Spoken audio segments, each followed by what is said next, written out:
नमस्कार, मैं गणपत पूनिया आप सभी का हार्दिक स्वागत अभिनंदन इस डिजिटल प्लेटफॉर्म पर। आज का जो हमारा टॉपिक रहेगा वो बहुत ही धांसू और जबरदस्त टॉपिक रहने वाला है और उस क्लास का आज जितने मजे से पढ़ेंगे ना उतना कम रहेगा, क्योंकि हम बात कर रहे हैं शिक्षा मनोविज्ञान के अंतर्गत। यानी हम बात कर रहे हैं चाहे वो ग्रेड सेकंड हो या ग्रेड थर्ड, शिक्षक भर्ती परीक्षा के अंतर्गत जो हमारा मनोविज्ञान का सिलेबस है उसके अंतर्गत जो सबसे इंपॉर्टेंट जो क्वेश्चन बनने के सबसे ज्यादा चांसेस रहते हैं कि हाँ इस चैप्टर से क्वेश्चन आपको घुमा घुमा के पूछ सकते हैं, तो वो चैप्टर है हमारा अधिगम। यानी अधिगम शब्द सुनने में आपको थोड़ा अटपटा लग सकता है, लेकिन इसका जब आप इंग्लिश वर्ड सुनोगे यानी लर्निंग, तो आपके माइंड में सीधा आएगा कि हम कुछ ना कुछ नया सीख रहे हैं। यानी सीखना है, वही है आपके अधिगम है। तो अधिगम हमारे जीवन में क्या काम आता है, कैसे हम किसी चीज को सीख दे, क्योंकि ये हर पल हमारे साथ चलता है। ठीक है ना, जैसे मैं यहाँ से कहीं जा रहा हूँ, ठीक है ना, रास्ते में ठोकर लगी, मुझे पता है कि यहाँ पत्थर है, ठीक है ना, तो मेरे व्यवहार में परिवर्तन क्या हुआ कि मुझे सही ढंग से मतलब इधर उधर ना जागते हुए सीधे रास्ते की ओर चलना है ताकि दूसरी बार ठोकर नहीं लगे। तो यही मतलब आदमी अपने जीवन में हर एक परिस्थिति के अंतर्गत कुछ ना कुछ सीखता रहता है। वही सीखना हमारा क्या कहलाता है, अधिगम कहलाता है। तो शिक्षा मनोविज्ञान में ये अधिगम एक बहुत ही इंपॉर्टेंट टॉपिक है और यदि आपके समझ में नहीं आया तो ये आपके लिए बहुत हार्ड टॉपिक भी हो सकता है। ठीक है ना, तो शुरू करते हैं आज इसको मजे मजे में पढ़ने के लिए। ठीक है ना, साथ आप बना रहे, वीडियो को लास्ट तक जरूर देखें और हाँ शेयर सब्सक्राइब करने में कंजूसी मत किया करो यार। मैं इतनी मेहनत आपके लिए कर रहा हूँ तो थोड़ी मेहनत आप भी कर लो, ठीक है ना, क्योंकि मुझे फिर और भी सब्जेक्ट है मुझे शुरू करने हैं। ठीक है ना, शिक्षा मनोविज्ञान के साथ साथ राजस्थान की राज्य व्यवस्था और राजस्थान की ज्योग्राफी, ठीक है ना, वो भी मुझे शुरू करने हैं। तो आप यदि मुझे सहयोग नहीं करोगे तो फिर मैं एक ही सब्जेक्ट पे रह जाऊंगा। तो आप सभी से आप चाहे निवेदन समझो या अपने भाई की रिक्वेस्ट समझो, जो भी है, कम से कम आप 10 लोगों को तो इस चैनल के बारे में बताओ कि भाई थर्ड ग्रेड और फोर्थ ग्रेड भर्ती के अंतर्गत जो निःशुल्क मैं जो पढ़ा रहा हूँ, हर एक व्यक्ति फॉर्म भर रहा है फोर्थ ग्रेड का, चाहे वो बीएड जारी है चाहे वो पीजी कर रखी उसने, सभी ने फोर्थ ग्रेड का फॉर्म भरा है। और जिसमें छुपाने वाली कोई बात नहीं है कि सर फॉर्म नहीं भरा है, क्यों नहीं भर रहे हो, अच्छी खासी वैकेंसी है, इतने सारे पद है, बेरोजगारी का दबा हटाने का अच्छा चांस है। ठीक है ना, तो आप आराम से फॉर्म भरो, तैयारी करो। शिक्षक थर्ड ग्रेड के साथ साथ आप फोर्थ ग्रेड का पेपर पहले होगा, हो ना हो आपका फोर्थ ग्रेड में हो जाए, उसके बाद आराम से आप रिलैक्स हो जाओ और रिलैक्स के साथ थर्ड ग्रेड की तैयारी करो, थर्ड ग्रेड में नंबर लग जाए, सेकंड ग्रेड में नंबर हो जाए। ठीक है ना, तो इस चैनल को आप जितना हो सके ज़्यादा शेयर करो ताकि मुझे जो एक मजबूती मिले, ठीक है ना, कि भाई हाँ जितनी मैं मेहनत कर रहा हूँ मुझे वापस उतना प्रॉफिट मिल रहा है। ठीक है ना, तो शेयर करने में कोई कंजूसी मत करो। अब ये सारी बातें हो गई, बहुत ज़्यादा पशु परिचय का रिजल्ट आपके सामने आ गया है। ठीक है, रिजल्ट में जो अभ्यर्थी पास हुए उन सभी को भावी जीवन की हार्दिक शुभकामनाएं। अब देखो कितने गुने हुए हैं, मतलब सरकार जो ये जो बोर्ड है क्या चाहती है कि मतलब इतने गुना पास करके मतलब ये कर क्या रही है। सीईटी में फॉर्म भरे, जो लोग बैठे वो सबको पास कर दिया, तो फिर भैया सीईटी आपने क्यों करवाई? आपका जो टारगेट था कि भाई भीड़ की छंटनी हो जाएगी, ठीक है, लेकिन छंटनी नहीं हुई है। वही के वही पटवार के अंतर्गत फॉर्म भरे जा रहे हैं, वही के मतलब जो सीईटी के अंतर्गत भर्तियां आएगी उतने के उतने फॉर्म भरे जा रहे हैं। फिर आपने दो एग्जाम करवाने का मतलब क्या है?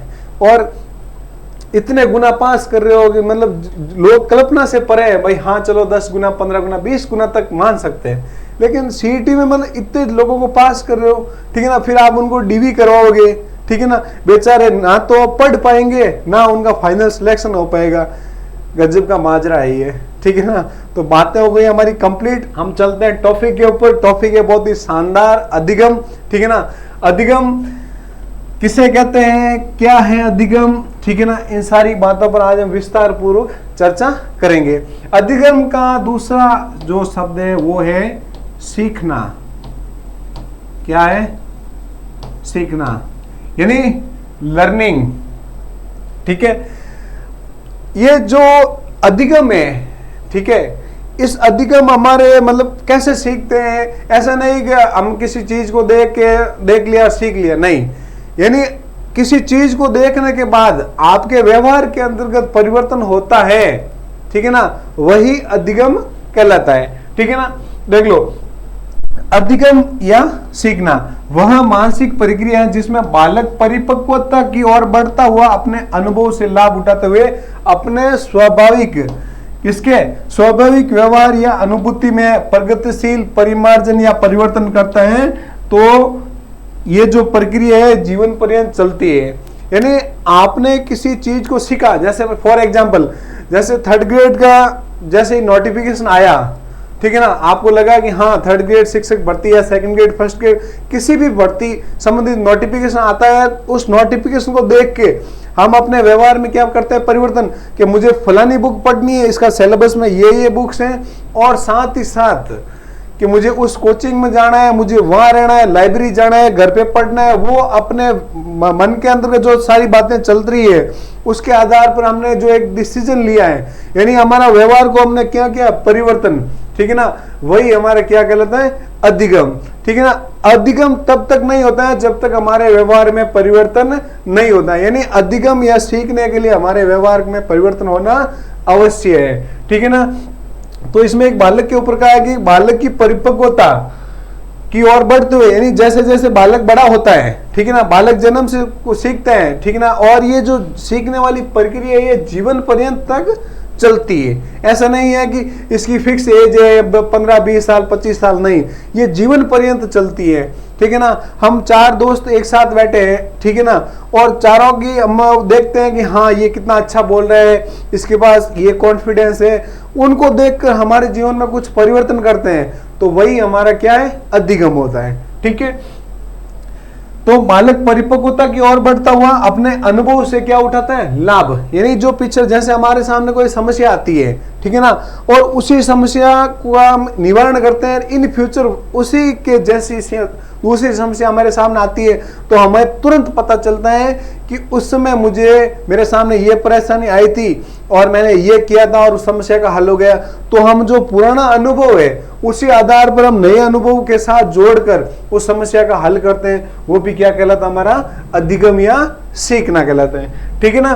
तो स्वाभाविक व्यवहार या अनुभूति में प्रगतिशील परिमार्जन या परिवर्तन करता है, यानी अपना जो कुछ उसने सीखा है उसके आधार पर अपने जीवन में जो भी परिवर्तन करता है व्यवहार के अंतर्गत, वही क्या कहलाता है?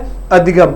और ये जो जीवन पर्यंत चलने वाली प्रक्रिया है, ठीक है ना, इसके लिए कोई एज लिमिट नहीं है, ना ही इसके लिए कोई टाइम पीरियड है, ये जीवन पर्यंत चलती है। ये इसका ऐसा नहीं कि ये दिन में सीखते हैं, रात में नहीं, आप किसी भी क्षण, ठीक है ना, अधिगम आपके सामने मतलब प्रस्तुत रहता है। आपका होना चाहिए कि आपने उस सिचुएशन को देखकर आपके व्यवहार में परिवर्तन हुआ या नहीं हुआ। यदि जब तक परिवर्तन नहीं होता है तब तक आपका अधिगम सफल नहीं माना जाता है। तो यहाँ तक अधिगम की परिभाषा आप सबको, अधिगम का जो अर्थ है वो आप सबको पता चल गया है। ठीक है ना। अब हम बढ़ते आगे कि अधिगम की कौन कौन सी परिभाषा है या डेफिनेशन कौन कौन सी है। ठीक है, डेफिनेशन की बात करते हैं हम। ठीक है ना। सबसे पहले एक मनोवैज्ञानिक आते हैं, वुडवर्थ। ठीक है ना। कौन है वुडवर्थ? क्या कहते हैं कि नवीन ज्ञान और नवीन प्रक्रियाओं को प्राप्त करने की प्रक्रिया सीखने की प्रक्रिया है। यानी हम किसी चीज के प्रति अपना जो ज्ञान है वो नया मतलब आप अपने अंदर ग्रहण करते हैं। ठीक है ना। नवीन ज्ञान और नवीन प्रक्रियाओं को प्राप्त करने की जो प्रक्रिया है वही सीखने की प्रक्रिया है। जैसे मैं यहाँ पढ़ा रहा हूँ, ठीक है ना, और हो ना हो कुछ शब्द मैंने कुछ मैंने गलत मतलब या कोई डेफिनेशन गलत बता दी, फिर आपने कहा सर ये नहीं डेफिनेशन गलत है, तो मैंने वापस उस चीज को देखा, ठीक है ना, फिर मैंने उस चीज को सही किया, ठीक है ना, तो वो मेरा क्या हुआ? अधिगम हुआ। यानी आपके अनुसार बताई गई उस चीज को मैंने सीखा, ठीक है ना, उस चीज को सीखने के बाद जो पुरानी चीज उसमें मैंने क्या किया? परिवर्तन किया। ठीक है ना, तो वो हमारा क्या कहलाया? अधिगम, यानी नवीन ज्ञान और नवीन प्रक्रियाओं को प्राप्त करने की जो प्रक्रिया है वही सीखने की प्रक्रिया है। किसके अनुसार? वुडवर्थ के अनुसार। इंपोर्टेंस परिभाषाएं एग्जाम में काफी टाइम पूछी जा चुकी है।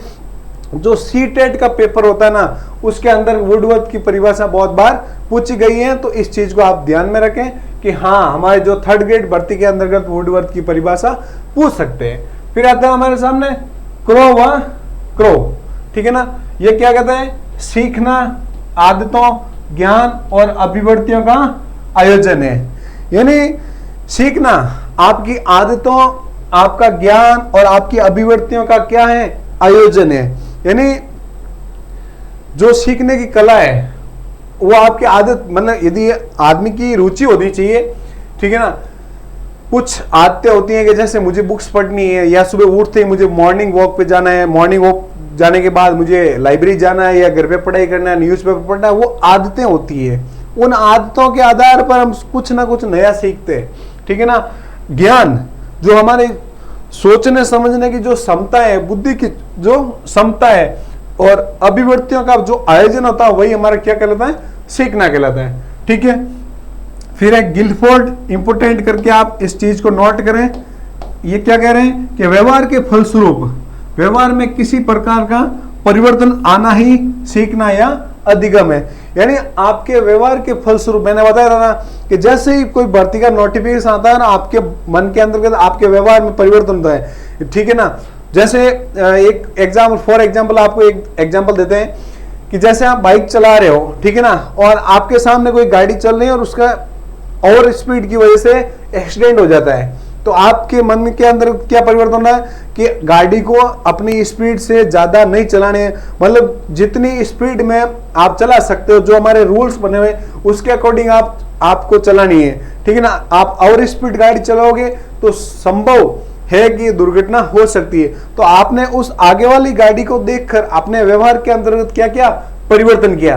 परिवर्तन करने का जो जरिया था उसी को हम क्या कहते हैं? सीखना। यानी आपने उस चीज को देखा और समझा कि नहीं, गाड़ी और स्पीड नहीं चलानी चाहिए, तो आपने अपने व्यवहार के अंतर्गत क्या कर लिया? परिवर्तन। और वही परिवर्तन क्या कहलाता है? अधिगम कहलाता है या सीखना। यानी व्यवहार के फलस्वरूप व्यवहार में किसी भी प्रकार का परिवर्तन आना ही सीखना और अधिगम कहलाता है, ठीक है दोस्तों। तो ये परिभाषा किसकी है? गिलफोर्ड की, ठीक है। फिर है स्किनर। स्किनर क्या कहते हैं? प्रगतिशील व्यवहार व्यवस्थापन की प्रक्रिया को सिखाना कहलाता है। यानी जो आपका जो व्यवहार है वो एक, मतलब ऐसा नहीं उठपटांग चलता रहे, नहीं, आपका जो व्यवहार है वो एक प्रगतिशील व्यवहार होता है, ठीक है ना, एक व्यवस्थित होता है। ठीक, ऐसा नहीं आप किसी चीज को किसी समय काम ले लो, आप हॉस्पिटल जा रहे हो और वहां आप सर्कस वाला माहौल पैदा करो, नहीं, हॉस्पिटल में अलग चीजें होती हैं, सर्कस के अंतर्गत अलग होती हैं। तो ये क्या कह रहे हैं कि प्रगतिशील व्यवहार व्यवस्थापन की प्रक्रिया को ही क्या कहलाता है? सीखना कहलाता है। ये किसने? स्किनर के अनुसार। फिर आता है गेट्स और अन्य मनोवैज्ञानिकों के अनुसार एक परिभाषा है कि अनुभव और परीक्षण द्वारा व्यवहार में परिवर्तन लाना ही अधिगम कहलाता है। यानी आपने अनुभव किया है किसी चीज के बारे में, ठीक है ना, आप कंपटीशन की तैयारी कर रहे हो, मार्केट में बहुत सारी बुक्स आती है, ठीक है ना, आप सिलेक्टेड चीजों को लेके आते हो, ठीक है ना। आप जैसे मनोविज्ञान की है, अलग अलग राइटर की अलग अलग बुक्स आती है, लेकिन आपको वही चीज लेके आता हो जो आप अनुभव के आधार पर तय करते हो कि हाँ मैं इस राइटर की बुक्स लेके आऊंगा, तो वो आपका अनुभव है। अनुभव और परीक्षण, आपने उस पुस्तक के ऊपर परीक्षण किया होगा और आपको लगा कि हाँ ये पुस्तक वास्तव में सही है। देखो किताबें सारी सही होती, लेकिन अपने मन के अंतर्गत अपने व्यक्ति अपने खुद के विचारों, ठीक है ना, विचारों के माध्यम से क्या करते हैं? अनुभव और उनके ऊपर परीक्षण के आधार पर कुछ चीजों को चुन के अपने पास लेके आता है, वही क्या कहलाता है? सीखना। तो गेट्स के अनुसार क्या कहता है कि अनुभव और परीक्षण द्वारा व्यवहार में जो भी परिवर्तन होता है वो क्या कहलाता है? सीखना कहलाता है, ठीक है दोस्तों। जो इंपोर्टेंस परिभाषा, और भी बहुत सारी परिभाषा है, लेकिन जो इंपोर्टेंस जो परीक्षा की दृष्टि से काफी बार पूछी गई है, मैं उन्हीं परिभाषाओं को आपके सामने लेके आया हूं, ठीक है। अब बढ़ते हैं हम आगे। अब है अधिगम की क्या है विशेषता, ठीक है ना। अधिगम की विशेषता क्या क्या है ये सारी हम देखते हैं। ठीक है, सबसे पहला था अधिगम एक मानसिक प्रक्रिया, बिल्कुल सही है। अधिगम एक मानसिक, यानी सबसे पहले हमारे मन के अंतर्गत वही चीज आती है। ठीक है ना, हम कहीं जा रहे हैं, ठीक है ना, और हमने कोई चीज ऐसी देखी कि हाँ ये जगह अच्छी है, या ये होटल अच्छी है, या ये उद्यान अच्छा है, वो हमारे सबसे पहले कहाँ जाता है? मस्तिष्क के अंतर्गत। ठीक है ना, जो हमारे मस्तिष्क के अंतर्गत जो सारी चीजें चलती हैं, और उन्हीं चीजों के चलने से हमारे व्यवहार में क्या होता है? परिवर्तन, और वही व्यवहार परिवर्तन होने से क्या होता है? अधिगम होता है। ठीक है ना, तो अधिगम एक मानसिक प्रक्रिया है। आपसे एग्जाम में इन परिभाषाओं के माध्यम से क्वेश्चन पूछ सकता है। ठीक है, अलग अलग ऑप्शन दे, 4 ऑप्शन, जिसमें से पूछ सकते हैं कि अधिगम की कौन सी विशेषता नहीं है। ठीक है, फिर दूसरी है अधिगम मानव के मूल प्रवृत्त्यात्मक व्यवहार में संशोधन की प्रक्रिया है। ठीक है ना, मूल जो आपकी जो व्यवहार के अंदर जो पहले चीजें है, ठीक है ना, जैसे हम किसी पार्टी के प्रति हमारा जो विचार है पहले का, ठीक है ना, वो रखते हैं कि ये पार्टी अच्छी है, ये पार्टी अच्छी नहीं है, ठीक है ना, इनमें ये वादे हैं, या तो हमारे जो पुराने जो उस चीज उस पार्टी के प्रति जो पुराने हमारे मन के प्रति जो विचार हैं, उन विचारों में हम कुछ परिवर्तन करते हैं। ठीक है ना, क्या कहते हैं कि उन्हीं विचारों के अंतर्गत कुछ परिवर्तन होता है। ठीक है ना, मूल प्रत्यात्मक व्यवहार में संशोधन की प्रक्रिया है, यानी आपके जो उन विचारों के अंतर्गत कुछ संशोधन करने की जरूरत है, तो वो क्या प्रक्रिया कहलाती है? अधिगम कहलाती है। अधिगम सार्वभौमिक है।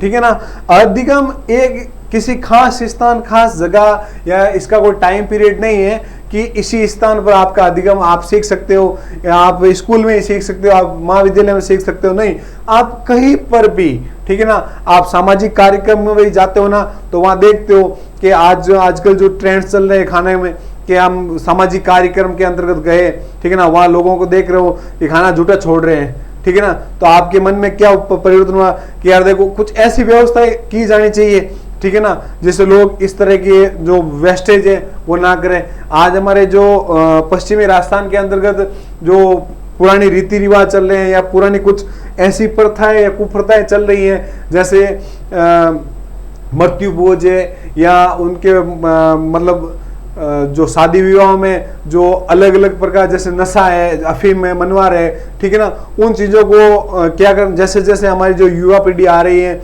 वो इसमें ज्यादा लिप्त हो रही है, तो हमें क्या करना चाहिए? इसमें कुछ संशोधन करना चाहिए। ठीक है ना, तो कहीं पे भी अधिगम के लिए कोई स्थान नहीं है, कोई जगह नहीं है, कोई डेट नहीं है, कोई एज नहीं है। अधिगम आपके जीवन में कहीं पर भी आपके व्यवहार के अंतर्गत परिवर्तन हो सकते हैं। ठीक है ना, सीखना वातावरण की उपज है, यानी एक वातावरण के अकॉर्डिंग, ठीक है ना, सीखना वातावरण की उपज है, यानी आप जिस माहौल के अंतर्गत रहते हो, ठीक है ना, एक स्थान से आप दूसरे स्थान पे जाओगे तो आपको वातावरण या जो आपका माहौल है वो आपको परिवर्तन मिलेगा, और उसी परिवर्तन के आधार पर आप कुछ नई चीजें सीखते हो। ठीक है, और सीखना जीवन पर्यंत चलता है। मैंने पहले ही कहा है कि सीखने के लिए कोई एज या टाइम नहीं है, फिक्स टाइम नहीं है कि भाई आप इतने टाइम तक ही सीख सकते हो, आप जीवन पर्यंत तक सीख सकते हो, यानी आपकी जो सीखने की जो प्रक्रिया है वो जीवन पर्यंत तक चलती है। ठीक है, फिर है सीखना व्यवहार में परिवर्तन। बिल्कुल, आपके व्यवहार के अंतर्गत परिवर्तन होता है तभी तो आप कुछ चीजें सीखते हो, यदि जब तक आपके व्यवहार में परिवर्तन नहीं होता है तब तक आप वो चीजें नहीं सीख पाते हो। यानी अधिगम के लिए सबसे मुख्य रूप से किसी चीज की आवश्यकता होती है, तो वो होती है कि आपके व्यवहार के अंतर्गत क्या होना चाहिए? परिवर्तन होना चाहिए। ठीक है ना, सीखना बुद्धि में विकास करना है, यानी आपके अंदर को जैसे कुछ चीजें नई चीजें सीख रहे हैं तो आपके ज्ञान के अंदर क्या होती है? वृद्धि होती है।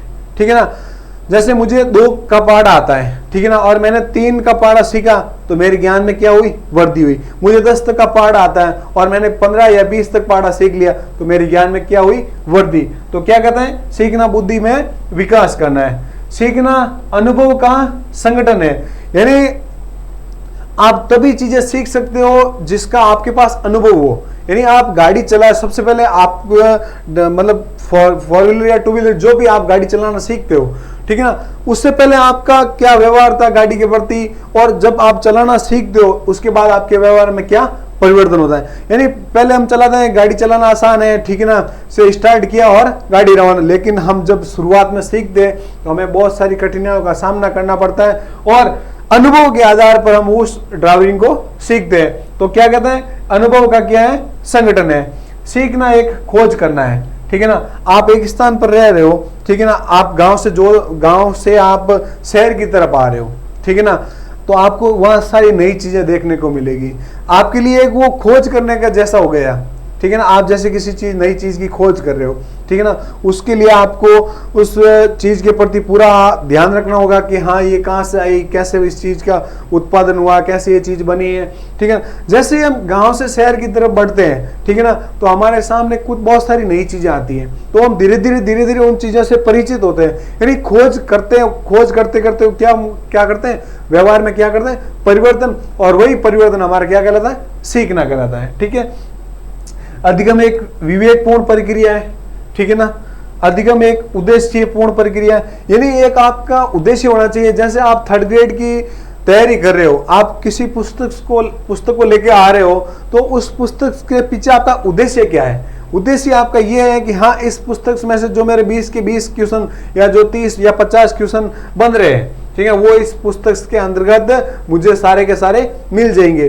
और हमारा उद्देश्य यह है कि इस पुस्तक को पढ़ने के बाद, ठीक है ना, मेरे सारे क्वेश्चन सही हो जाएंगे और मेरा सिलेक्शन तृतीय श्रेणी में या द्वितीय श्रेणी, प्रथम श्रेणी, जो भी जिसकी भी आप तैयारी कर रहे हो, आपका उद्देश्य होता है। उसी उद्देश्य की पूर्ति क्या कौन करता है, सीखना करता है, ठीक है। अधिगम परिवर्तन है, बिल्कुल परिवर्तन है। आपके मन के अंतर्गत किसी चीज के प्रति क्या विचारधारा है, लेकिन उस चीज को आप महसूस करोगे, उस चीज को आप पुनः आप सीखोगे, तो आपके क्या करते हैं, उसके अंतर्गत कुछ परिवर्तन। जैसे मैंने एग्जांपल दिया कि आप गाड़ी की ड्राइविंग कर रहे हो, आप गाड़ी सीख रहे हो, तो सीखने से पहले आपके उस गाड़ी के प्रति क्या विचार थे और सीखने के बाद उस गाड़ी के प्रति आपका क्या विचार था, तो आपके क्या हुआ, अधिगम के अंतर्गत परिवर्तन हुआ, ठीक है। अधिगम व्यक्ति के सर्वांगीण विकास में सहायक होता है। यानी अधिगम ऐसा नहीं कि आपका सिर्फ बौद्धिक ज्ञान बढ़ाता है, नहीं। आप जैसे मॉर्निंग वॉक पे जा रहे हो तो आपका शारीरिक जो शरीर है वो हष्ट-पुष्ट होगा, ठीक है, आपका स्वास्थ्य अच्छा होगा, ठीक है ना। आप सामाजिक कार्यक्रमों में भाग ले रहे हो तो आपका सांस्कृतिक जो विचारधारा है उसमें आपकी वृद्धि होगी, ठीक है ना। आप पढ़ाई कर रहे हो तो आपकी जो मानसिक है वो उसमें वृद्धि होगी। यानी किसी ऐसा नहीं है कि अधिगम सिर्फ शारीरिक ही होगा या अधिगम सिर्फ मानसिक ही होगा, नहीं। अधिगम शारीरिक, मानसिक, बौद्धिक, सांस्कृतिक, राजनीतिक सभी रूप से आप हो सकता है, ठीक है। अधिगम समायोजन में सहायक होता है। यानी आपके सामने मैंने एक एग्जांपल दिया, आप गांव से शहर की ओर पढ़ने जाते हो, ठीक है ना, वहां कुछ ऐसी परिस्थितियां आती हैं, ठीक है ना, जो जैसे हम घर पे मम्मी खाना बना के देती है, कपड़े धो के देती है, ठीक है ना, लेकिन जैसे हम शहर में आके रहना शुरू करते हैं, हम अपना रूम लेके रह रहे हैं, तो वहाँ क्या करते हैं, खाना खुद बनाते हैं, कपड़ा खुद धोते हैं, साफ सफाई कमरे की जो भी सारी हम खुद करते हैं। तो हमने क्या किया, वहाँ हमने समायोजन, मतलब हम घर पे काम नहीं करते थे, लेकिन परिस्थिति हमारे सामने ऐसी आ गई कि हमें मजबूरन वो काम करना पड़ रहा है, तो हम क्या कर रहे हैं, समायोजन, ठीक है। तो अधिगम समायोजन में सहायक है। फिर अधिगम में समय लगता है, बिल्कुल अधिगम में समय लगता है। ऐसा नहीं कि आपने खाना बनाना सीखा और आपने अच्छी रोटी बना दी, अच्छी सब्जी, फर्स्ट टाइम में अच्छी सब्जी बना दी, अच्छी रोटी बना दी, नहीं। आप कम से कम उसमें जितना मतलब टाइम लगेगा आपको एक अच्छी सब्जी तैयार करने में, अच्छी रोटी बनाने में, ठीक है ना। तो अधिगम क्या कर रहा है, समय ले रहा है। ऐसा नहीं कि आप चट मंगनी पट फेरे, नहीं, ऐसा कुछ नहीं है। अधिगम में समय लगता है, ठीक है ना। समय अनुभव के आधार पर आप उस चीज में ज्यादा सीखते हैं। अधिगम सक्रिय है, ठीक है ना, ये निष्क्रिय नहीं है। अधिगम आपको हमेशा किसी नई चीज को सीखने के लिए उत्साहित करेगा, ठीक है ना। निष्क्रिय भावना आपके मन के अंतर्गत पैदा नहीं करेगा, ठीक है ना। मैं यहाँ पढ़ा रहा हूँ, ठीक है ना, तो पहले हम सोचते थे कि ऑफलाइन क्लास लगती थी, टीचर बोर्ड्स पे पढ़ाते, अब हमारे सामने जो डिजिटल प्लेटफॉर्म है हम उस पर पढ़ा रहे हैं, ठीक है ना। तो ये एक सक्रिय चीज है, ठीक है। तो ये होगी हमारी सारी क्या होगी, अधिगम की विशेषताएं, ठीक है। इसमें से आपसे क्वेश्चन पूछा जा सकता है कि निम्नलिखित में से कौन सी अधिगम की विशेषताएं नहीं है। एक बार फिर से जल्दी जल्दी देख लेते हैं कि एक मानसिक अधिगम क्या है। मानसिक प्रक्रिया है, बिल्कुल ऐसा मानसिक प्रक्रिया मूल प्रत्युत्पन्न आपके व्यवहार के अंदर क्या करता है, बदलाव करता है या संशोधन करता है। अधिगम सार्वभौमिक है, अधिगम वातावरण की उपज है, ठीक है ना। ये जीवन पर्यंत चलता है, ये आपके व्यवहार में क्या करता है, परिवर्तन, ये आपकी बुद्धि में क्या करता है, विकास करता है। ये अनुभव का संगठन है, ठीक है ना। ये एक नई खोज करता है, ठीक है ना।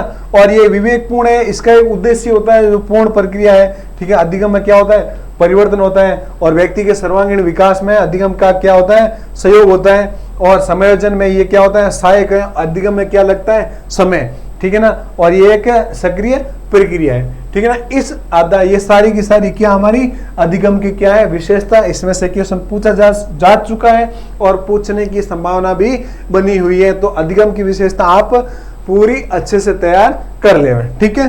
अब बढ़ते हैं हम आगे। अब आते हैं अधिगम के सोपान, ठीक है ना। अधिगम मतलब अधिगम के क्या सोपान है, ठीक है ना। अधिगम कहां से शुरू होता है, क्यों जरूरत पड़ी हमें अधिगम, क्यों, ठीक है ना। तो इन सोपानों के सबसे पहले था आवश्यकता या अभिप्रेरणा। यानी आपको जब तक किसी चीज की जरूरत नहीं होगी तब तक आप नहीं सीख पाते हो, ठीक है ना। आपको किसी से बात करनी होगी तो आपको मोबाइल चलाना सीखना पड़ेगा। तो आपको क्या हुई, जरूरत क्या हुई कि मुझे किसी दूर बैठे इंसान से बात करनी है, तो आपने क्या सीखा, मोबाइल चलाना, ठीक है ना। आप घर बैठे किसी एग्जाम का फॉर्म भर रहे हो, ठीक है ना, घर बैठे भर सकते हो। तो आपकी जरूरत क्या हुई कि मुझे इस भर्ती की क्या, इस भर्ती से संबंधित जो भी मुझे फॉर्म भरना है, तो आपकी वो नीड क्या हुई। तो सबसे पहले होती है हमारी नीड, ठीक है ना। फिर हमारा लक्ष्य या उद्देश्य, यानी आपका क्या लक्ष्य क्या है। जैसे मुझे गाड़ी सीखना है, तो ये मेरी होगी नीड। गाड़ी क्यों सीखनी है, ठीक है ना, ताकि मुझे आवागमन में आसानी हो। तो ये मेरा क्या हो गया, लक्ष्य या उद्देश्य। अब गाड़ी सीखने के अंतर्गत क्या क्या बाधाएं आती है, ठीक है ना। शुरू में जैसे ही मैं स्विच ऑन करता हूं, ठीक है ना, और कभी क्लच सही नहीं दबता है, कभी गियर, फिर गाड़ी जैसे मतलब स्टार्ट करते हैं तो स्टार्ट होते ही बंद हो जाती है। तो वो हमारे सामने क्या आती है, बाधाएं आती हैं। कभी हम क्लच की जगह ब्रेक लगाते हैं, ब्रेक की जगह गियर लगाते हैं, वो सारी की सारी हमारे सामने क्या आती है, बाधाएं आती हैं, ठीक है ना। फिर उनमें हम क्या करते हैं, तत्परता है। फिर हम सोचते हैं कि हाँ हमें कौन सी चीज पहले स्विच ऑन करना चाहिए, फिर गाड़ी को स्टार्ट करो, फिर क्लच खींचना है, फिर गियर लगाना, फिर धीरे धीरे गाड़ी को स्टार्ट करना है, ठीक है। वो हमारे क्या अंतर्गत क्या आती है, तत्परता है। फिर अधिगम की स्थिति या वातावरण, यानी हमारे जो सामने जो वातावरण कैसा है, हमारी स्थिति क्या है कि हम शुरू में गाड़ी सीख रहे हैं किसी ऐसे स्थान पर जहाँ भीड़ भाड़ कम हो, ठीक है, लोगों का आवागमन कम हो, ताकि हम आराम से गाड़ी, मान लो कहीं इधर उधर चली भी जाए तो कोई टेंशन वाली बात नहीं है। ज्यादातर गाड़ी हम ग्राउंड में सीखते हैं, ठीक है ना। फिर वातावरण के साथ अंतक्रिया या विभिन्न अनुक्रिया, यानी उस वातावरण के साथ हम विभिन्न अनुक्रिया करते हैं कि जैसे शुरू में गाड़ी किसी भी दिशा पे चली जाए तो भी आप धीरे धीरे मोड़ के लेके आ जाओगे उस ग्राउंड के अंतर्गत। उस ग्राउंड की सारी स्थितियां आपको पता चल जाती है कि यहाँ खड्डा है, यहाँ रोड सही है, या यहाँ पे पेड़ पौधे हैं, यहाँ लोग इस साइड से आ रहे हैं, ठीक है ना। तो उस स्थिति का क्या होता है आपको सबको पता चल जाता है। फिर आता है पुनर्बलन, ठीक है ना। पुनर्बलन ये होता है कि हाँ जैसे मैदान के अंतर्गत ये जो रास्ता है वो सही है, मुझे गाड़ी उसी पर चलानी चाहिए। अपने आप मोटिवेट कर रहे हो, पुनर्बलन दे रहे हो कि नहीं मुझे इसी रास्ते से ही जाना है ताकि मैं गाड़ी को आराम से चला सकता हूँ, ठीक है। फिर आता है अनुभव का हमारे पास हो जाता है, क्या संगठन हो जाता है उस मैदान, उस रोड के प्रति, उस गाड़ी के प्रति हमारे जो भी अनुभव वो हमारे पास एकत्रित हो जाते हैं। फिर हम क्या करते हैं, व्यवहार में स्थायी परिवर्तन करते हैं, ठीक है ना। एक दूसरा आपको एग्जांपल देता हूं, जैसे कि हमारा हम तृतीय श्रेणी शिक्षक भर्ती की तैयारी कर रहे हैं, ठीक है ना। तो हमें हमारी जो सबसे पहली आवश्यकता क्या है, आवश्यकता है कि हमें सरकारी नौकरी, क्या है, सरकारी नौकरी, और वो भी किसकी, अध्यापक की,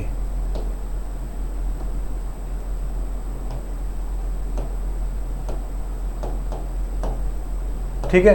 मतलब आपकी आवश्यकता या आपकी जो नीड है वो क्या है कि मुझे सरकारी नौकरी लगना है या मुझे मास्टर बनना है, तो ये होगी आपकी नीड, ठीक है ना। नौकरी की क्या थी आवश्यकता, ठीक है ना, लक्ष्य क्या था कि मुझे सरकारी टीचर बनना है, तो ये आपका उद्देश्य हो गया कि मुझे सरकारी नौकरी लगना है, ठीक है ना। यदि आपके पास नीड क्या थी कि भाई मैं, नीड ये थी कि मुझे जीवन, मेरा जो जीवन है वो आसानी से गुजरे, आर्थिक रूप से मैं सक्षम हो जाऊं, समाज में मेरी इमेज अच्छी रहे, ये क्या थी आपकी नीड। लक्ष्य हो गया आपका नौकरी, ठीक है ना। अब बाधाएं कौन कौन सी आती है? बाधाएं ये आती है, सबसे पहले आपकी क्वालिफिकेशन, मतलब आपकी क्वालिफिकेशन पूरी होनी चाहिए, ठीक है ना। आप जिस चीज की तैयारी करो उसकी क्वालिफिकेशन आपको पूरी कंप्लीट करनी है, ठीक है ना। यदि आपके पास क्वालिफिकेशन नहीं है तो आपके सामने सबसे बड़ी बाधा ये हो जाएगी। फिर भर्ती कब आएगी, भर्ती का क्या पाठ्यक्रम रहेगा, उसके लिए कौन कौन सी पुस्तक है, ये सारी तत्परता के अंतर्गत, मतलब बाधाएं आपके सामने आ गई। और ये तत्परता है, मुझे कौन कौन सी बुक्स लेनी है, कहाँ से कोचिंग करनी है, किस चैनल से पढ़ना है, किससे मुझे सलाह लेनी है, अधिगम की स्थिति। और ये हो गया वातावरण के अंतर्गत, भाई मुझे फलानी कोचिंग के नोट्स पढ़ने हैं, फलाने राइटर की मुझे बुक्स पढ़नी है, ये हमारी स्थिति या वातावरण हमारा तैयार हो गया, ठीक है ना। फिर हम उस वातावरण के साथ अंतक्रिया करते हैं, हम मेहनत करते हैं, पढ़ाई करते हैं, लाइब्रेरी जाते हैं, नोट्स बनाते हैं, टेस्ट देते हैं, तो ये सारी क्या हो गई, हमारी अंतक्रिया हो गई, ठीक है ना। फिर पुनर्बलन, जैसे हमने एग्जाम, मतलब जैसे जैसे हम तैयारी करते जाते हैं, हम टेस्ट देते हैं, टेस्ट में हमारी रैंक अच्छी आती है, नंबर अच्छे आते हैं, तो हमें वो क्या मिलता है, पुनर्बलन, के हाँ हम वास्तव में सही दिशा में जा रहे हैं, वो क्या हो गया हमारा पुनर्बलन, ठीक है ना। और अनुभवों का संगठन, कि हाँ अनुभवों का संगठन क्या है कि मैंने ये सारी इतनी सारी चीजें पढ़ी है, ठीक है ना, इसमें से मेरे सारे क्वेश्चन सही हो रहे हैं, मेरे पास पर्याप्त रूप से मटेरियल पर्याप्त रूप से, यह क्या हो गया हमारा अनुभवों का संगठन। और व्यवहार में स्थायी परिवर्तन, यानी इन्हीं अनुभवों के संगठन के आधार पर हम तृतीय श्रेणी शिक्षक भर्ती की परीक्षा देते हैं और उसमें हमारा सिलेक्शन हो जाता है, ठीक है ना। तो हमारे व्यवहार में क्या हो गया, स्थायी परिवर्तन, यानी हम मास्टर बन गए। तो ये अधिगम के ये सोपान है। सबसे पहले अब आपसे पूछ लिया जाएगा कि अधिगम के सोपान के अंतर्गत सबसे मुख्य रूप से भूमिका किसी की है, तो वो है हमारी आवश्यकता। यानी आपको किसी चीज की आवश्यकता ही नहीं होगी, ठीक है ना, आपको आवश्यकता नहीं होगी तो आपका लक्ष्य नहीं बना पाओगे। बिना आवश्यकता आप लक्ष्य को निर्धारित नहीं कर सकते हो, बिना आवश्यकता आप उद्देश्य नहीं कर सकते हो, ठीक है। तो सबसे पहले आपके सामने होनी चाहिए कि आप जो आवश्यकता है, ठीक है, आवश्यकता के आधार पर ही आप अपना लक्ष्य या उद्देश्य को निर्धारित कर सकते हैं, ठीक है। उस लक्ष्य या जो आपका जो उद्देश्य है उसको प्राप्त करने के लिए आपके जीवन में आपके सामने बहुत सारी क्या आती है, बाधाएं, ठीक है ना। तो इस तरह से आपको ये सीक्वेंस भी आपको याद होनी चाहिए कि सबसे पहले क्या होती है, आवश्यकता होती है, फिर हमारा लक्ष्य निर्धारित होता है, फिर हमारे सामने बहुत सारी बाधाएं आती हैं, फिर तत्परता होती है, फिर वातावरण के साथ हम या अधिगम जो स्थिति वातावरण के साथ समायोजन करते हैं। तो इस प्रकार से आपका अधिगम का क्या होना चाहिए, ये आपसे सोपान पूछ लिया जाएगा कि सोपान के कौन कौन से चरण है, पहला कौन, सबसे पहले कौन है और सबसे अंत में कौन है, ठीक है। अब बढ़ते हम आगे। अब आता है अधिगम के प्रकार, जो इसमें 3 प्रकार के दे रखे हैं। एक तो दे रखा है ज्ञानात्मक अधिगम, एक भावनात्मक और एक क्रियात्मक, ठीक है ना। अधिगम के प्रकार पूछ लिया जाएगा आपको कि कितने प्रकार है, तो 3 प्रकार से है। 3 प्रकार कौन कौन सा, ज्ञानात्मक, भावनात्मक और क्रियात्मक, ठीक है ना। अब इन्हीं को आगे हम एक्सप्लेन करते हैं।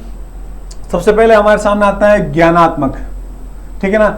तो ज्ञानात्मक के अंतर्गत क्या आता है कि सीखने का यह तरीका बौद्धिक विकास तथा ज्ञान अर्जित करने की समस्त प्रक्रियाओं पर प्रयुक्त होता है। यह क्रिया निम्नलिखित हो सकती है, यानी जो हमारा ज्ञानात्मक अधिगम है, ठीक है ना, उसमें क्या होता है, ये जो बौद्धिक विकास और ज्ञान अर्जित करने का तरीका है उसके अंतर्गत कौन कौन से चरण आते हैं। क्या सबसे पहला आता है प्रत्याशात्मक सीखना, जब किसी वस्तु को देखकर, सुनकर या स्पर्श करके इसका ज्ञान प्राप्त किया जाता है तो उसे क्या कहते हैं, प्रत्याशात्मक सीखना। यानी आपने किसी चीज को देखा है प्रत्यक्ष रूप से, ठीक है ना, आपने किसी चीज को स्पर्श किया, आपने किसी चीज को अनुभव किया है, ठीक है ना, तो उसके आधार पर आपने जो कुछ भी सीखा है वो आपका क्या कहलाता है, प्रत्याशात्मक सीखना कहलाता है, ठीक है ना। इसके अंतर्गत शैशवावस्था और बाल्यावस्था में इसी प्रकार से सीखा जा सकता है। यानी छोटा बच्चा होता है वो सबसे पहले अपनी माँ को पहचानता है, ठीक है ना। आप चाहे उसके इर्द गिर्द कितने भी रहो, लेकिन जैसे उसकी माँ उसके पास आती है तो वो अपनी माँ को पहचान लेता है, ठीक है ना। तो क्या करते हैं वो स्पर्श, ठीक है ना, किसी चीज मतलब वस्तु को या किसी को देखकर या किसी को स्पर्श करके, ठीक है ना, उस चीज के बारे में सीखता है, तो वो क्या कहते हैं, प्रत्याशात्मक सीखना। फिर आता है प्रत्यात्मक सीखना। जब बालक साधारण ज्ञान या अनुभव प्राप्त कर लेता है तो तर्क, चिंतन और कल्पना के आधार पर सीखने लगता है। तो इस प्रकार वह अनेक अमृत बातें सीख जाता है और इसी को क्या कहते हैं, प्रत्यात्मक सीखना। यानी बालक जैसे जैसे बड़ा होता है, यहाँ सबसे पहले हम बात कर रहे हैं कि किसी चीज को देखकर, स्पर्श करके, ठीक है ना, सुनकर जो सीखता है वो क्या कहलाता है, प्रत्यक्ष। जो प्रत्यक्ष हमारे सामने दिख रहे हैं उसके आधार पर जो हम कुछ चीजें सीखते हैं वो क्या कहलाता है, प्रत्याशात्मक। और इसमें क्या आता है, जब बालक साधारण अनुभव, जो अपना जो पहले का किसी चीज के प्रति पहले का जो अनुभव है उसके आधार पर जो ज्ञान होता है वह तर्क, चिंतन और कल्पना के आधार पर, जैसे वो खिलौना बना रहा है, ठीक है ना, अपनी मिट्टी से खेल रहा है, तो अपने पुराने अनुभव के आधार पर वो घर बना रहा है, ठीक है ना, लेकिन उसमें भी वो अलग अलग डिजाइन दे रहा है, वो पुराने अपने ज्ञान के आधार पर जो नया कार्य कर रहा है, ठीक है ना। उसके अंतर्गत तर्क, चिंतन और कल्पना के आधार पर जो चीजें सीखता है वह एक ऐसा अमृत काल है, अमृत, उसमें वो जो बातें सीखते हैं इसी को क्या कहलाते हैं, प्रत्यात्मक सीखना कहलाते हैं, ठीक है।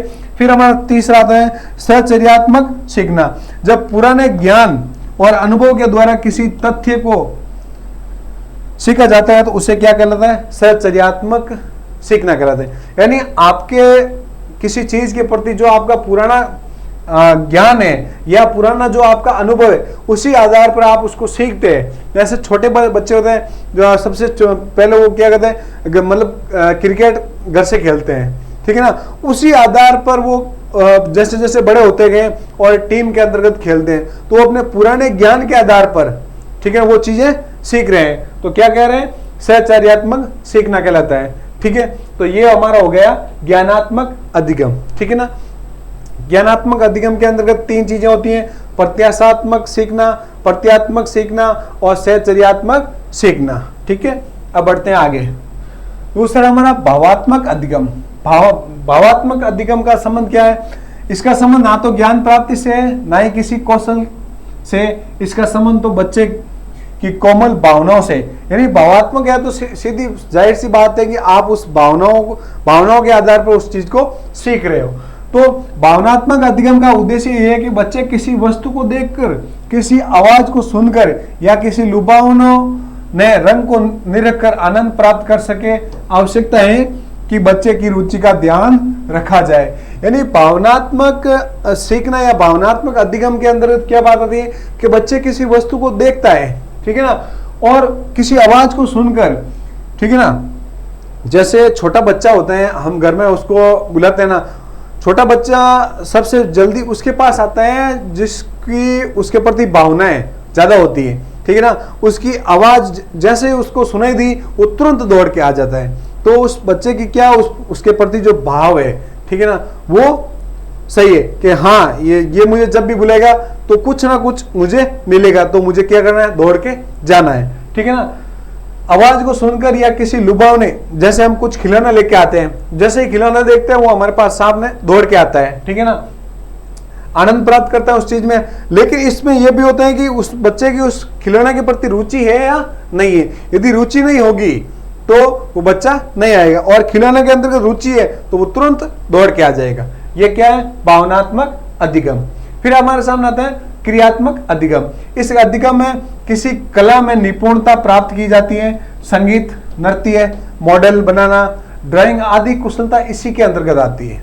यानी क्रियात्मक, यानी कुछ चीजें करनी है, करके सीखना है, ठीक है ना। तो करके क्या सीखना है, हम संगीत, नृत्य या मॉडल तैयार कर सकते हैं, ड्राइंग में अपनी कुशलता प्रकट कर सकते हैं, उसी आधार पर हम कुछ ना कुछ चीजें सीखते हैं। तो ये क्या कहलाता है, हमारा क्रियात्मक। यानी जो ज्ञानात्मक है उसमें जो ज्ञान के आधार पर सीखते हैं, भावनाओं के भावनात्मक अधिगम के अंदर भावनाओं के आधार पर सीखा जाता है, और क्रियात्मक यानी कुछ ना कुछ करके, क्रिएटिविटी हम करके सीखते हैं, उसको क्या कहते हैं, क्रियात्मक अधिगम। और इसमें आप नेक्स्ट आगे दे रखे हैं कौशल प्राप्ति के चरण। सबसे मतलब आपके अंतर्गत किसी चीज को कौशल आपके अंदर कैसे विकसित होगा, उसके प्रमुख चरण है। कौन कौन से?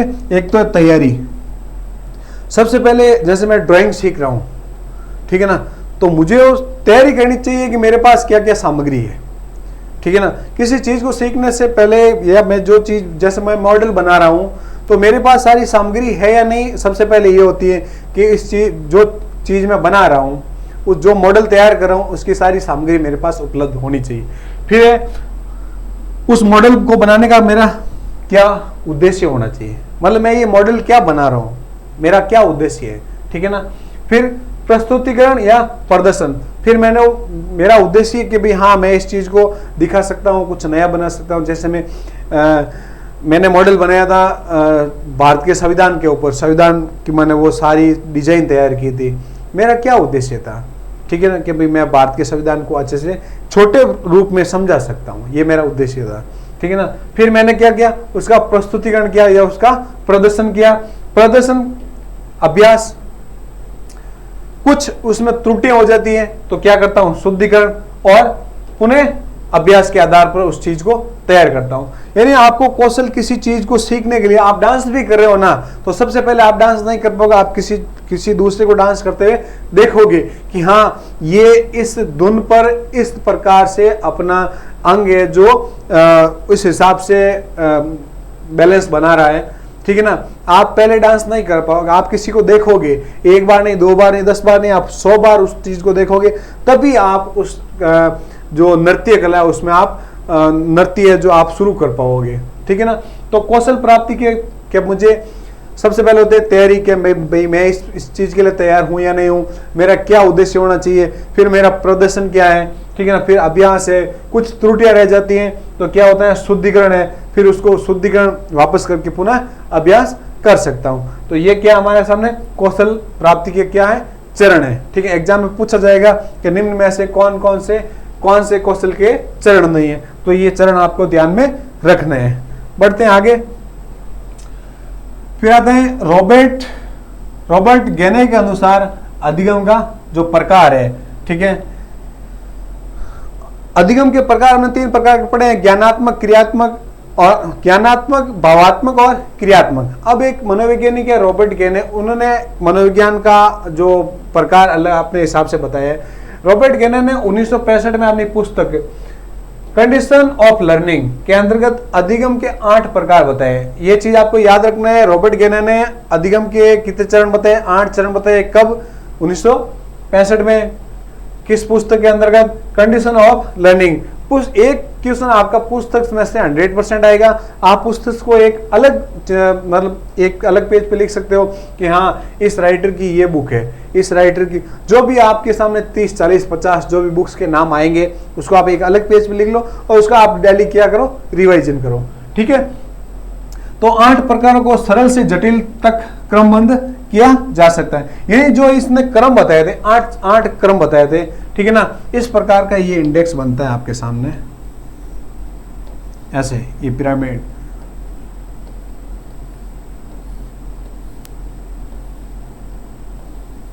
ठीक है।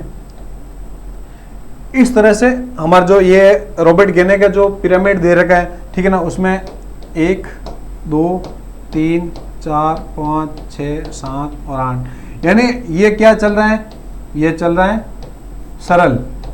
सरल से शुरू होता है और जटिल तक चलता है। यानी इसका जो क्रमबद्ध है, आपसे पूछ लिया जाएगा कि रॉबर्ट गेने का जो अधिगम का सोपान है वो किस ओर चलता है, सरल से जटिल की ओर, जटिल से सरल की ओर, ठीक है ना। इस तरह से आपको सरल से जटिल की ओर, और ये 8 चरण बताए, जिसमें सबसे पहला है अधिगम, संकेत अधिगम, ठीक है ना। फिर आता है उद्दीपक अनुक्रिया अधिगम, फिर आता है श्रृंखला अधिगम, फिर आता है शाब्दिक सहचर्य अधिगम, फिर आता है विभेदात्मक अधिगम, फिर आता है संप्रत्यय अधिगम, सिद्धांत अधिगम और समस्या समाधान अधिगम। यानी सरल से जटिलता की ओर चलता है किसका, रॉबर्ट गेने का अधिगम का चरण है या जो प्रकार है, ठीक है। ये चीज आपको पूरी याद रखनी है। ये जो चरण है आपको चरण आपको सरल से जटिल की ओर जाना है, ठीक है ना। ऐसा नहीं जटिल से सरल की ओर चले जाओ, आप 1 नंबर यहाँ से शुरू करते हो 8 नंबर तक यहाँ पहुंचते हो, ठीक है ना, सरल से जटिल की ओर, और ये क्रम आपको याद रखने हैं, ठीक है। अब बढ़ते हैं आगे। अधिगम को प्रभावित करने वाले कारक। अब अधिगम को कौन कौन से कारक प्रभावित करते हैं, ठीक है ना। तो सबसे पहला आता है शिक्षार्थी से संबंधित, यानी एक विद्यार्थी के संबंधित कौन कौन सी समस्या आती है अधिगम को सीखने के लिए। सीखने की इच्छा शक्ति सबसे, यदि मेरे अंतर्गत इच्छा कुछ सीखने की इच्छा ही नहीं है, यदि मेरी रुचि नहीं है, ठीक है ना, तो मैं उस चीज को नहीं सीख पाता हूं। यानी अधिगम या सीखने के लिए सबसे इंपॉर्टेंस क्या है कि आपकी उस चीज के प्रति रुचि होनी चाहिए, आपकी क्या होनी चाहिए, इच्छा होनी चाहिए, ठीक है ना। फिर आता है शैक्षिक पृष्ठभूमि, यानी जैसे मैं कुछ जैसे क्लास में पढ़ रहा हूं, ठीक है ना, तो मेरी शैक्षिक जो पृष्ठभूमि है वो होनी चाहिए। ऐसा नहीं कि मैं आज तक स्कूल में गया नहीं, सीधी 8वीं क्लास में बैठा दिया मुझे, और 8वीं क्लास में चैप्टर चल रहा है कि मनोविज्ञान की उत्पत्ति या मनोविज्ञान के सिद्धांत या अधिगम क्या है, तो मेरे वो अधिगम सारा समझ से बाहर है, ठीक है ना, क्योंकि मैंने आज तक उसका नाम भी नहीं सुना है, ठीक है ना। तो शैक्षिक पृष्ठभूमि होना मुख्य रूप से अनिवार्य है। शारीरिक एवं मानसिक स्वास्थ्य, यानी आपका शारीरिक और मानसिक स्वास्थ्य अच्छा है तो आप किसी चीज को जल्दी सीख सकते हो, ठीक है ना। आपका शारीरिक और मानसिक स्वास्थ्य अच्छा नहीं है, ठीक है ना, तो आप उस चीज को एक औसत मतलब औसत तुलना के आधार पर जो सीखा जाता है उसके आधार पर आप नहीं सीख पाते हो। तो आपका क्या जरूरी है, शारीरिक और मानसिक स्वास्थ्य जरूरी है, ठीक है। फिर है सीखने की अभिव्यक्ति, यानी आपके अंतर्गत उस चीज के प्रति आपकी पहले कुछ विचारधारा होनी चाहिए, आपकी अभिव्यक्ति होनी चाहिए कि हाँ ये चीज मैं कर सकता हूँ, ठीक है। फिर सीखने का समय और अवधि, आप ऐसा नहीं कि आप पहली बार किसी चीज को देखते हो, आप मेरी क्लास पहली बार देख रहे हो और आपको सारी समझ में नहीं आती, आप क्लास को 1 या 2 बार या 3 बार देखोगे तो वो सारी चीजें आपको धीरे धीरे धीरे समझ में आती जाएगी, ठीक है ना। फिर आपका अभ्यास है, आप अभ्यास नहीं करोगे, आज पढ़ा आपने, कल आज पढ़ा, 5-7 दिन बाद या 10 दिन बाद आप उस चीज को भूल जाओगे। यानी सीखने के लिए आपको अभ्यास करना ही होता है। जैसे हम साइकिल चलाना सीखते हैं तो बार बार चलाते हैं उसको, बार बार, ठीक है ना, तो वही अभ्यास होता है। जैसे हम किसी चीज पाठ को याद करें तो उस पाठ को हम बार बार पढ़ते हैं, ठीक है, उसको बार बार लिखते हैं, वही हमारा अभ्यास होता है, तभी हम उस पाठ को याद कर पाते हैं। तो सीखने के लिए क्या जरूरी है, अभ्यास। अभिप्रेरणा यानी मोटिवेट, यानी आपको ऐसा नहीं हो कि आप पाठ को सीधा सीख, आपको उत्साहित शिक्षक के द्वारा कहे कि नहीं आप ये सीख सकते हो, आप ये कविता बोल सकते हो, आप कविता को याद कर सकते हो, तो आपको क्या मतलब प्रोत्साहन आपको आपके अभिप्रेरित या अभिप्रेरणा आपको मिलनी चाहिए। फिर है उसके अंदर परिपक्वता, ठीक है, परिपक्वता भी उस चीज में जरूरी है। तो एक शिक्षार्थी के संबंधित क्या क्या जो प्रभावित करने वाले कारक है, यदि आपके अंदर परिपक्वता नहीं है तो आप उस चीज को नहीं सीख पाते हो। आपको कोई अभिप्रेरण नहीं कर रहा है तो भी आप उस चीज को नहीं सीख पाओगे। तो इसके लिए शिक्षार्थी से संबंधित ये सारी चीजें होनी इंपॉर्टेंट है। इस चीज को आप इंपॉर्टेंट कर लेगो, ठीक है ना। इसमें से एक क्वेश्चन आपके 101% आपका बनेगा, ठीक है ना। नोटिस कर लेना, अधिगम को प्रभावित करने वाले निम्न में से कौन सा कारक नहीं है। तो शिक्षार्थी से संबंधित कारक कौन कौन से हैं कि सीखने की आपके अंतर्गत इच्छा होनी चाहिए, ठीक है ना, शैक्षिक पृष्ठभूमि होनी चाहिए, आपकी शारीरिक और मानसिक स्वास्थ्य अच्छा होना चाहिए, ठीक है ना, सीखने की अभिव्यक्ति होनी चाहिए, सीखने के लिए समय और अवधि लगती है, अभ्यास आपका जरूरी है, अभिप्रेरणा जरूरी है, ठीक है, और लास्ट है हमारे अंतर्गत परिपक्वता भी होनी जरूरी है, ठीक है। अब बढ़ते हैं आगे। फिर शिक्षक से संबंधित कारक, यानी जो अधिगम को प्रभावित करने वाले कारक सिर्फ शिक्षार्थी संबंधित नहीं है, शिक्षक से संबंधित भी कारक हमारे सामने है कि विषय का ज्ञान, यानी मैं मनोविज्ञान पढ़ा रहा हूँ, मुझे मनोविज्ञान का ज्ञान ही नहीं है तो मैं उस चीज को एक्सप्लेन नहीं कर पाऊंगा, ठीक है ना। तो इसके लिए होता है कि उस सब्जेक्ट का मुझे ज्ञाता होना जरूरी है, उस विषय का मुझे पूर्ण रूप से ज्ञान जरूरी है। विषय वस्तु का प्रस्तुतिकरण सरल से जटिल, यानी मैं आपको जैसे 3rd ग्रेड की जो मनोविज्ञान पढ़ा रहा हूँ उसको मैं पहला यूनिट ना पढ़ा के सीधा 10वें यूनिट पे चला जाऊं तो आप उतना नहीं सीख पाओगे। तो ये क्या कह रहा है कि सरल से जटिल की ओर होनी चाहिए आपकी प्रस्तुतिकरण, मतलब धीरे धीरे आप स्टेप बाय स्टेप आप मतलब आगे बढ़ना चाहिए। ऐसा नहीं कि आप सीधा ही जटिल समस्याओं के अंदर डाल दो, ठीक है ना, तो आप उस चीज को आप नहीं सीख पाओगे, उस चीज से आप मतलब बोर हो जाओगे और उससे आप दूर भागने की क्या करोगे, कोशिश। ठीक है ना। अनुभव आपका होना चाहिए कि इस सब्जेक्ट को पढ़ाना कितना टाइम हो गया, ऐसा नहीं है कि आपके पास कोई चीज का अनुभव ही नहीं है और आप उस चीज को सिखा रहे हो। बिना अनुभव कोई चीज काम की नहीं है। फिर मनोविज्ञान का ज्ञान होना चाहिए आपके को, ठीक है ना। शिक्षक का व्यवहार अच्छा होना चाहिए। यदि शिक्षक का व्यवहार अच्छा नहीं होता है तो छात्र उनसे दूर भागते हैं, बच्चे उनके पास नहीं आते हैं, ठीक है ना। बच्चों को वो टीचर बोरिंग लगता है, तो एक शिक्षक का व्यवहार अच्छा होना चाहिए, ठीक है ना। शिक्षण विधियां, आपको किसी चैप्टर को, हर एक चैप्टर के अंतर्गत अलग अलग शिक्षण विधियों का प्रयोग किया जाना चाहिए ताकि जो वातावरण है वो एक अच्छा तैयार हो सके और उस अच्छे वातावरण के अंतर्गत जो आपका जो शिक्षण कार्य करवाया गया है वो बच्चों के ऊपर प्रभावी रूप से लागू हो सके, ठीक है। शिक्षक का व्यक्तित्व, यदि शिक्षक का व्यक्तित्व अच्छा होना चाहिए, सभी किसी एक बच्चे के लिए विशेष अपना व्यक्तित्व नहीं, सभी कक्षा के अंतर्गत जो सारे बच्चे उनके लिए समान व्यक्ति, आपका जो निर्देश है, जो हमारा दृश्य है, ठीक है ना, जो हमारा व्यवहार है वो सबके लिए एक समान होना चाहिए, ठीक है ना। समय सारणी, आपके पास यदि समय सारणी नहीं है तो आप बिना समय सारणी के आप शिक्षण कार्य नहीं करवा पाओगे, ठीक है ना। आपके पास समय सारणी है कि मुझे हमेशा इस कक्षा के अंतर्गत 40 मिनट की क्लास में मुझे पढ़ाना है, तो आप 40 मिनट की क्लास, आपके पास समय सारणी है तो आप उस चीज को पढ़ाएंगे, ठीक है ना। पाठ्य सहगामी क्रिया, यानी पाठ पढ़ाते समय कौन कौन सी सहगामी क्रिया है, जैसे आप उस चीज को कैसे याद करवा सकते हो, आप उस चीज को किसी एग्जाम्पल उदाहरण देकर आप उस चीज को समझा सकते हो, तो सहगामी क्रिया का भी होना जरूरी है। फिर आता है बाल केंद्रीय शिक्षा है, यानी बाल केंद्रीय शिक्षा भी आपको पता होनी चाहिए, ठीक है ना। तो ये क्या है, एक शिक्षक के संबंधित ये कारक बताए गए कि इस तरह से एक शिक्षक के अंतर्गत यदि ये कारक नहीं है तो अधिगम को प्रभावित करते हैं, ठीक है। अब हम बढ़ते हैं आगे।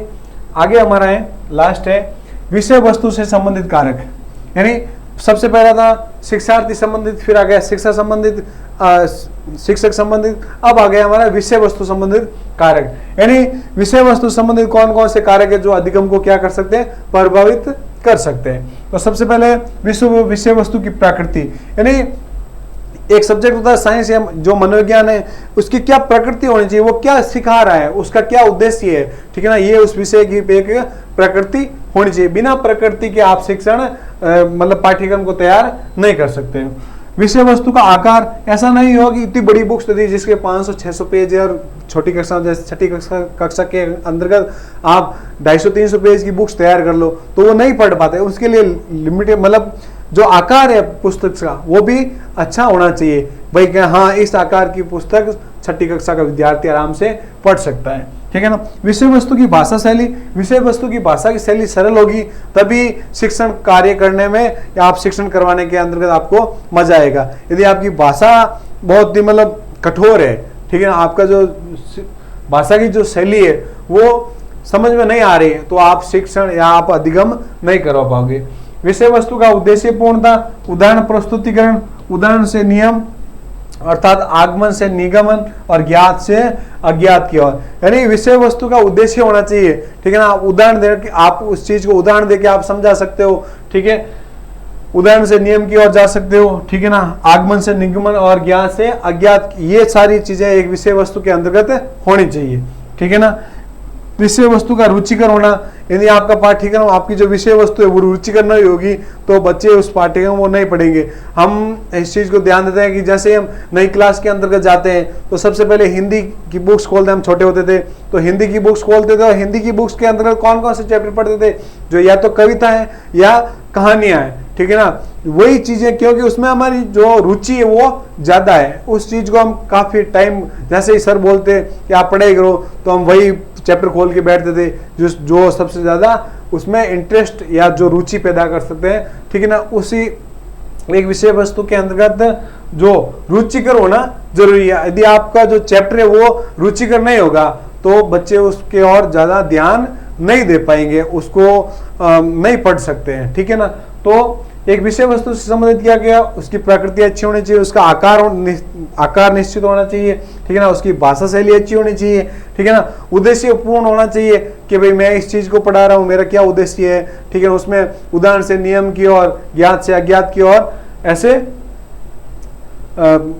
ऐसा विषय वस्तु तैयार करना चाहिए, ठीक है ना। फिर होता है उस विषय वस्तु का सबसे इंपॉर्टेंट से एक रुचिकर होना जरूरी है। यदि आपका रुचिकर नहीं है तो आप उसका अध्ययन नहीं करवा पाओगे, ठीक है ना। तो आज की जो हमारा क्लास है यहीं तक है, ठीक है ना। आपको ये क्लास कैसी लगी? मैंने मेरी पूरी कोशिश की है कि मैं आपको जितना सरल हो सके उतना अधिगम के बारे में बताऊं, ठीक है ना। इस क्लास के बाद आप अपनी प्रतिक्रिया कमेंट के माध्यम से मुझे दें, ताकि मुझे और भी ज़्यादा सहयोग मिलता रहे, और इस चैनल को आप जितना हो सके ज़्यादा से ज़्यादा शेयर करें और इस वीडियो को लाइक करें। कल जो हमारी कक्षा आएगी वो अधिगम के जो अगले चरण है उस पर हम बात करेंगे। ये इसी के साथ एक बार फिर से आप सभी का बहुत बहुत धन्यवाद।